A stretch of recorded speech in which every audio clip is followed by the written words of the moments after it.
How to add emojis to Discord server. Want to customize your server with fun, unique emojis your community can use? Adding custom emojis is easy and makes chatting way more expressive. Let me show you how. Let's get started. First things first, open the Discord app or go to discord.com in your browser and log in. Now, open your Discord server. Go to the server where you want to add emojis. Click your server name at the top left corner. Select server settings. Click emoji from the left sidebar.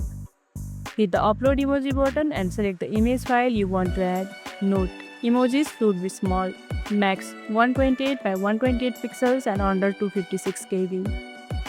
Now, name your emoji. Give your emoji a short, easy to type name. This is what people will type to use it. Once uploaded, your emoji is ready to use in chat by typing its name with colons like emoji name . Tips: free servers can upload up to 50 custom emojis. Discord Nitro users can use emojis across servers. Use PNGs or GIFs for animated emojis. And that's how you add custom emojis to your Discord server. Spice up your chats and get creative.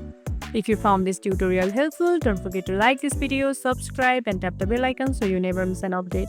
See you in the next one.